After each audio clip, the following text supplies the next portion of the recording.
Nu jā, es tagad domādams par visām tām mocībām, ko esmu izcietis, gan arī pret savu gribu būdams gan politiķis, gan valsts atjaunotājs, gan arī UNESCO pirmais Nacionālās komisijas ģenerāls sekretārs. Es domāju, laikam tas viss bija vajadzīgs, lai beidzot mēs apietu pa kaut kādu attīstības loku un panāktu, ka šobrīd jau mūsu Nacionālā asambleja Daugavas lokus ir iekļāvusi Pasaules kultūras mantojuma Latvijas nacionālā sarakstā, bet es uzskatu, ka šie Daugavas loki jāiekļauj arī pasaules nemateriālā kultūras mantojuma sarakstā, kā viena no unikālākajām, lielākajām cilvēces ne tikai dabas, bet arī kultūra vēsturiskajām vērtībām, jo Augšdaugava un Daugavas loki, tieši tā vieta, par ko mēs runājam šobrīd, par ko mēs cīnāmies, lai tā tiktu starptautiski atzīta, tā ir robežu upe.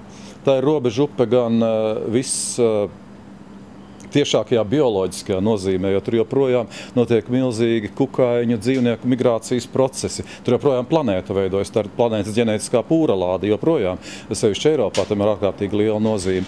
Te pašā laikā tā ir robežu upe, kur Latvija pastāv starp ļoti dažādām kultūrām, valodām, arī valstīm.